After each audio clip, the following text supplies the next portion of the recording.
Welcome to Bay Focus. Thank you so much for tuning in. Well, I have my cup of coffee, and as I always say, every week, go ahead and get yours or whatever else you want and sit down and settle in for the show, because we are so excited today to feature an organization, and actually it's a community called New Life Village. And what they literally are is providing new life to people, and it's a community where families that are foster caring families together and really mixing and a combination of an intergenerational community. You're going to want to find that because seniors are living there too. Affordable housing community that is addressing the foster care crisis. And boy, there are so many things that we're going to talk about. You know, one of the things on Bay Focus we do is highlight the foster care situation. And so many churches have gotten involved and come up with ways to get families involved in foster care. And this community is a total out-of-the-box thinking, I like to say, on how to address the issue and combine the need for housing and to keep families together and that are fostering. And you just have to stay tuned, because there's so many different sides. You're going to get to meet some people living at the community as well. But first of all, we want to give you an overview of New Life Village, and no better way to do that than to take you there. Let's take a look. New Life Village is a unique community. Think of an apartment complex with a mission. So everybody who lives in the village is preventing children from going into foster care or removing them from foster care. We also have senior citizens that live here. And then it's an apartment complex with the YMCA, if you will. So there's an on-site program and lots of events and activities for the seniors, the caregivers, and the children. Hi, I'm Terrence and I'm 10.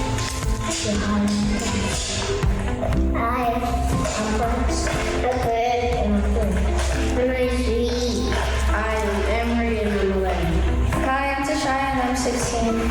Hi, I'm Quinietta, and this is my gang, excluding one. Our main mission in the word is to bring kids to permanency. So traditionally, when children go into foster care, they bounce from home to home to home.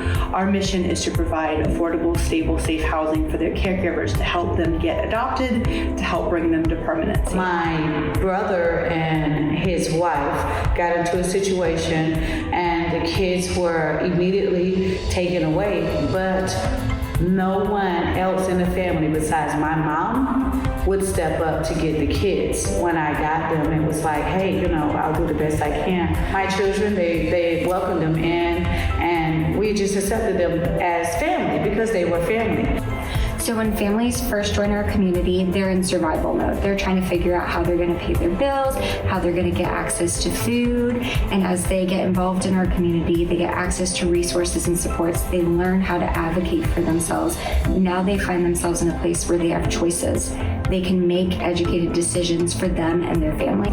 The goal of New Life Village's program is to create and provide a community of support where those barriers that have historically been there for so many of our families are removed, and they now have access to rich resources, supports, and they can truly just thrive. It's a really great place. I really love it. I like when we come from school, we got fun things to do. It's pretty peaceful. It's pretty calm. And there's really a lot of things to do. It's like family. These kids belong to the neighborhood. They call me grandma at school, so that naturally when they see me here, grandma, there's grandma. And we talk. I love it. So you've heard the expression, it takes a village to raise a child. We are living that proverb every day. So our seniors are our secret sauce, and they serve as surrogate grandparents, tutors, and mentors. I am a senior, and I love the kids. I love all of the kids. So I'm that big brother. So when volunteers come here, I think they're touched by the mission. They might have themselves been raised by a grandparent, or maybe it's just they've heard about the foster care crisis and they want to do something. But it's kind of hard to come here and not get attached. The families we serve, they volunteer so much of their time, but also the greater community. So much of our programming is put on by partners, whether it's grief support groups, tutoring, music class.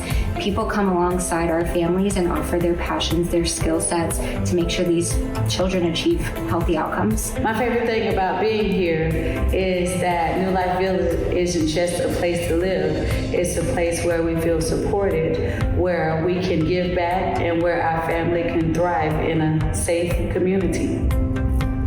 So New Life Village serves at the crossroads of the affordable housing crisis and the foster care crisis, and also serving seniors and vital aging. And we think those three things coming together are an important place to serve. New Life Village is special because all the staff members, the pupils, and the families.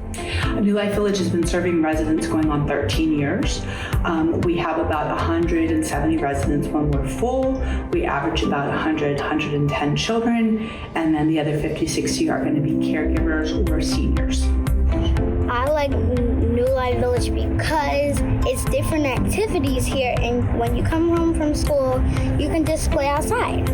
New Life Village offers housing, healing, and hope for the families that live here. And I'm glad to be a part of New Life Village. I am really glad to be a resident of New Life Village. It's coming home.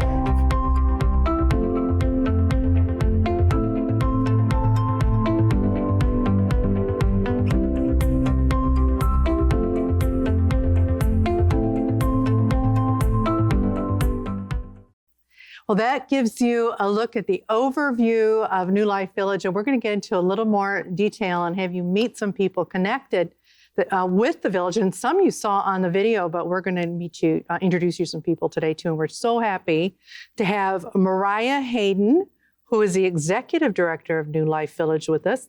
Welcome, Mariah. Great to have you. Thank you for having us. I think we saw you a little bit on the footage there in the video, so we're going to get to talk to you some more. And you have right next to you is Renaya, and she is a resident of New Life Village, along with her uncle next to her, Jamal Powell. Welcome, everybody, to Bay Focus. Great to have you. And we're so glad you're connected with New Life Village. Mariah, I'm going to start with you.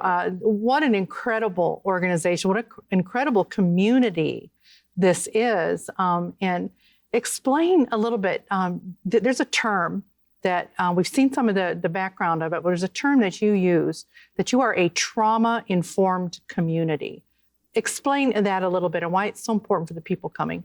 Absolutely. So before I explain trauma-informed, let me explain sort of the structure of the community. Yeah. So we're on 10 acres over in Palm River, Tampa, and think of an apartment complex meets a YMCA. So everybody who's living in our 52 townhomes are families or seniors, but the families are positively impacting foster care. They're preventing children from going into foster care with, as an example, with Jamal and Renaya's family. That's going to be a kinship family. So a grandparent or an aunt or an uncle that got a phone call and said, hey, they're going to go into foster care. Do you want to take them so they don't go into foster care?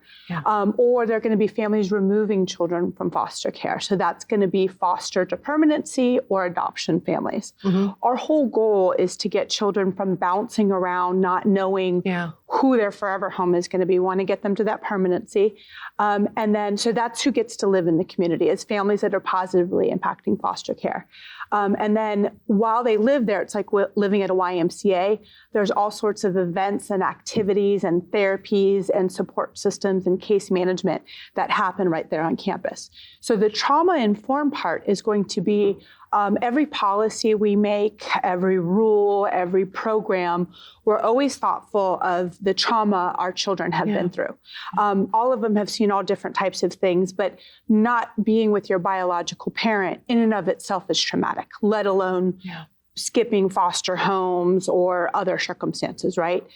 We've also learned that a lot of our caregivers at the village have also seen trauma in their life as well. So when we think about events, when we think about programs, when we think about how the staff interacts with residents, when we think about how we support the kids in our community, because they're going to have big behaviors, just like all kids, but especially kids who've survived trauma, we're always thoughtful of that in our response, in our program design. It's a widely known, widely studied term, and it's just being thoughtful of the trauma in your approach to things. And matching the programs to go along with it. You actually have terms, and I want to point our people to, and you're going to see it throughout the show, to go to their website because they really detail so much of what we're talking about today. But you do the housing, healing, and resilience. That's the overview, what you're trying to do with the family support plan. Yep. And you mentioned the activities and things that you do on campus. Yep. So you're coming alongside the families that come there, and you've told us who's there. Now, explain. I want to, before we get too much farther in, I mentioned leading into the show, and we've seen a little bit of on there, you combine the generations. Yes. Tell us about your seniors that are involved. I think you called them your secret sauce. Yeah. Tell us about that. So our community was founded, modeled after other similar communities, but it's called an intentional neighboring model. So it's both intentional neighboring and intergenerational. So the first concept, intentional neighboring, means we were designed with the thought of neighbors helping each other for a greater mission. It's actually something they've been doing in Europe for a long time, and there's many models in the United States. But it's thoughtful of what is the bigger picture here we're trying to accomplish, and let's invite these communities together to intentionally live by each other for that. So then you go into the intergenerational part. So our intentional community that we're serving is senior citizens who want to have purpose in their retirement, right? A lot of seniors will run into loneliness and lack of purpose, which really impacts them negatively with health. So a lot of seniors want to stay active, want to have purpose, want to contribute. So they move to New Life Village, and they're supporting their neighbors, which are families that are raising children impacted by trauma. And the way that they serve those families is they serve as surrogate grandparents. Mm-hmm. They serve as tutors. They serve as mentors. They help us facilitate our events and activities. So this week is spring break. We had a tea party yesterday, and with the kids and the seniors were in there setting up for the tea party and having tea next to them. I love that. And the kids were learning like tea etiquette and napkin etiquette. It was really adorable. But you've heard the expression, the African proverb, it takes a village to raise a child. That's really what we're doing. Yeah. Everybody who's there, whether it's the seniors, whether it's families like Jamal, whether it's the staff, we're all there for a greater purpose. Yeah, and I love this idea that we've done a lot of different approaches to foster care, there's some creative things out there, and people are trying to do things to keep kids out of foster care or helping the children that are in there. But to actually have a physical community that addresses the affordable housing crisis too, because everybody has their own home, but you've made it affordable. I'm going to circle back to you in a minute, Mariah, but I really want to because you've brought with you today, I want to hear the stories. I think it's going to really help our viewers to talk to. I'm going to start with you, Jamal, because you're going to paint us a picture of a family that has come and chosen to live at New Life Village. And you are uncle out here to Renaya today, but this isn't your only one living. You have a townhome, you have other family members. Tell us your story, how you got connected to New Life Village. So I got custody of Renaya and her two younger siblings. And at that time, we were living in a condo that was not at all kid-friendly, barely had a playground. So we started the search, and we came across New Life Village. It was kind of ironic because about 10, 11 years ago, we were looking for a place at the time for our two kids and my wife, and we came across New Life Village then, but we were told that it was for adoptive parents, so we didn't really look too much into it. Then come across now, we got my nieces and nephews, and we came back to New Life and was able to get in and qualify for the program, and we're coming up on a year of being there, and it's been great. It's very beneficial for the kids with different events they have going on, tutoring, birthday celebrations, and also, get the one-on-one time with other seniors there that helps out with the kids as well.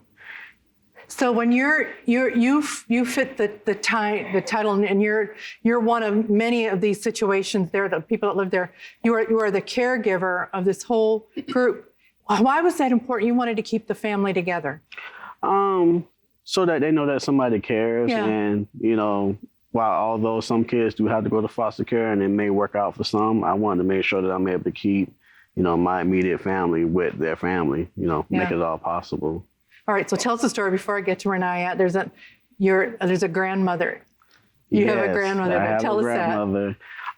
She's a character, she does the same thing that I do, but a lot more. I actually get a lot of my knowledge from her at the same time from some of the other seniors around the village, because it's knowledge, I just love this.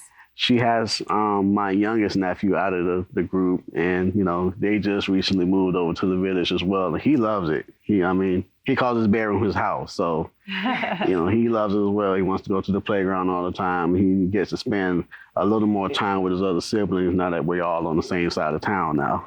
Yeah. That's a great example of the generations and all and your grandmother also not only works with your family, but she's part of the group of seniors that live there that also mentor others. I love that just come alongside, which when they come, just to finish that, when they come, the seniors come to the New Life Village, they know, right? Yeah. That they're signing up. Like you said, they want to have a meaningful retirement. Absolutely. So seniors know that they're coming and they're going to have a service commitment throughout the month. Yeah. But it's not just the seniors. All of our residents have a service commitment. Oh, okay. Jamal's family as well.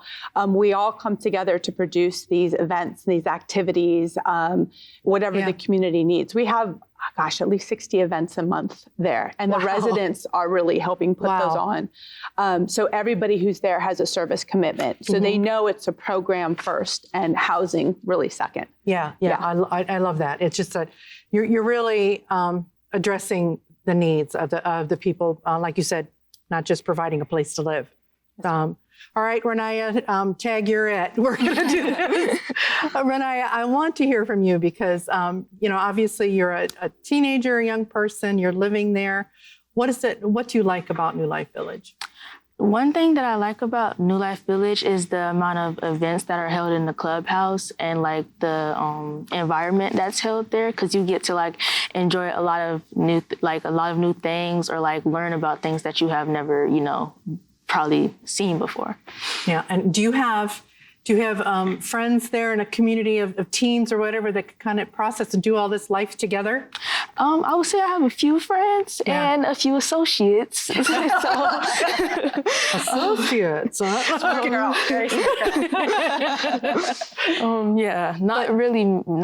not really a lot of people there that I would consider, because of the things they do, but I do talk to a few people. Yeah, I love. Yeah. You are. I tell you what, you're bringing smiles to the face of the seniors that are there. That you're working with them and working with your siblings. But that's a question I have now with the children and everything living there. Is it just are they going to school like regular? Yeah. It's just they're all going plugged into schools and. So all of the families that live there, we have 52 households. When we're full, we have it's an apartment rental community. So there'll be times that people are moving in, moving out. But when we're full, we have about 170 residents, and we trend about 110 of those being children. So they're all individual households. So Jamal has his own lease with his wife. They make decisions about what the best school is for the kids in the household. Now, that's where our family support team comes in, because we work with the households to say, hey, how's school going, right? So it's like a case management. And if we hear that a child is particularly talented in a certain area, we're going to be like, hey, do you know about this charter school or this unique program over at this school? Are there challenges in the household? If there are, we'll be like, hey, have you considered touring Pepin academies or other specialized schools to help the children? So the answer to your question is Hillsborough County is very rich in school options, and the kids go all over the place. The staff's goal is to educate our families about all the options they really do have and make sure that each child is going to the school that best fits their needs and their talents. Okay, so now, Mariah, coming back to how New Life Village comes alongside these families, you've referenced terms like case management, different things. Is there a variety? Did you sit down with each family and really try to assess what that family's need and how they can? It's not just all. For lack of a better word, cookie cutter, you are looking at each family, what are their needs? Absolutely. So we have a whole team. We have MSW interns from University of South Florida. We have and 2 more people on the team. We have a program director and a supervisor of them. And so, yes, there's a team of 4 that's contacting each household, including the seniors, every month, because sometimes our seniors may have... They may have a need. They may have a need, yes. Absolutely not cookie cutter. They do a wellness scale that we've gotten from the Children's Board just to check in on different areas. And based on their responses, we're sending them to partners like Feeding Tampa Bay. We're sending them to different places in the community based on the resources that we need. You just mentioned the term partners too. We talked about it takes a village. Yeah. You've got people come alongside you, right? Organizations. We have people. So all of our residents participate in the program, but we have a lot of community partners. So these are other agencies like Maddie's Movement, Success for Families and Kids, just a lot of people in the community that are serving a similar population, and they come in and do programming with us. We also work with a lot of churches. So churches support us in all different ways. They support our holiday party, our Easter picnic. They will come in and do workshops with the children. St. Mark's Church blesses us with bags of Christmas gifts and clothes for all of our children every year. They've done that for a good decade. But there's also a very strong foster ministry in a lot of the churches in Tampa. And so a lot of local churches themselves are looking how to promote within their congregation how to foster, how to adopt, how to be guardian ad litem. Can't do one of those 3 things. This is how you can support those families. So we really consider the church community really extended arms in helping with foster care. Really important that we bring that up, and that's one of your key partners, particularly with our viewers. And I knew this was going to happen. We're starting to run out of time, and if you can articulate fairly quickly, you got some exciting things ahead. What's happening ahead for New Life Village? How do you see the future? Absolutely. So we've got 10 acres to develop. We bought it out of bankruptcy from a bankrupt developer. So there's a lot of building opportunity on the campus. We opened up 16 new units a couple years ago. Our next phase of development is going to be a mixed-use project where we have new program space with art therapy rooms and music rooms and big community kitchens. But it's also going to be about 21 bedrooms. And these will be affordable studios for our seniors. Also, we're going to start a new program for our youth aging into adulthood. So when Renaya, for instance, turns 18, if she wants to have her own studio to rent for us, there will be like a resident assistant. It'll kind of be like a college campus. She will then have, just using an example, you don't have to do this. Put your name in now. But for instance, Renaya would have her own studio. She would have a volunteer service commitment to the community. She'd have to do a budget workshop and all sorts of different stuff to help her transition into adulthood. So that's our next phase of development. With that, we'll also do a pilot program with youth aging out in the community as well. So we're just entering into that capital campaign. That is so important. All these plans that you're doing are so important, particularly for we've addressed this a number of times on Bay Focus, on foster kids aging out of the system, what's available for them. There are groups that come and try to teach them skills, et cetera, and you're going to do this comprehensive look at that. It's so wonderful. All right, how can our viewers help? This is really where it comes down to. I know we have people watching that are just amazed. Number one, can they come see the village? I mean, That's the most important thing. We love when people come and tour because you really get the whole idea. You get to see the children's art, the playground, the splash pad, the pool. You get to feel the campus. So we welcome tours. We have community luncheons. We obviously always need donations. We are a nonprofit, and about a third of us is sustained through private donations. Grants.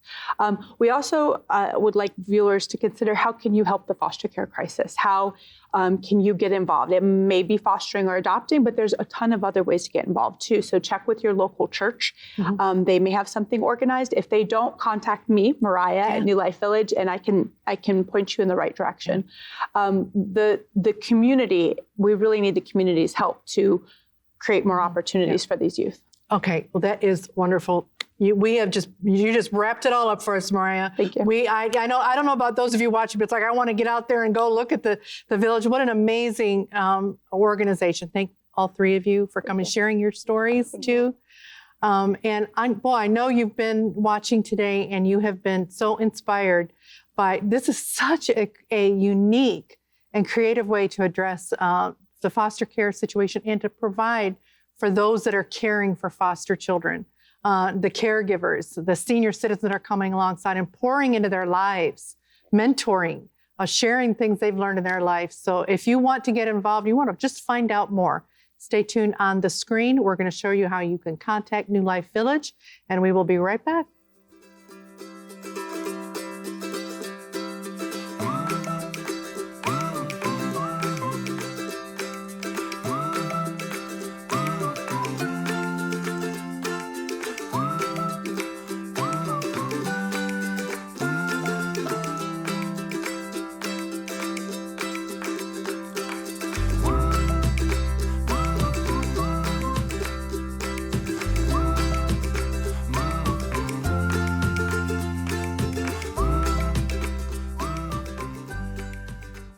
For over 20 years, Bay Focus has taken you behind the scenes of Central Florida ministries, community organizations, and local events.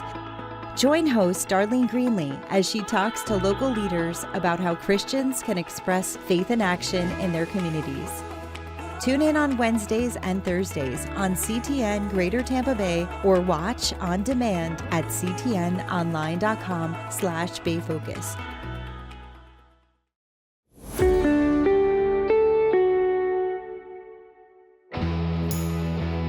We're at the CTN 4th Annual Car Show. I was born and raised in California, so I've always said that was born with a gas pedal under my foot. Love the vintage cars. They just had a canine demonstration, which was awesome. Turnout's been really good. Yeah, we've had quite a few more people, and we've had a lot of people that watch our program, and they've come up and said, they're really happy to see us and so forth.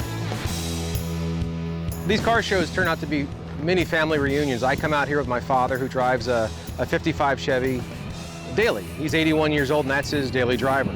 I've got the 65 Pontiac Le Mans here, and it's just a cultural thing. And my son joins us for car shows. It's one of those things that you can carry on through the generations.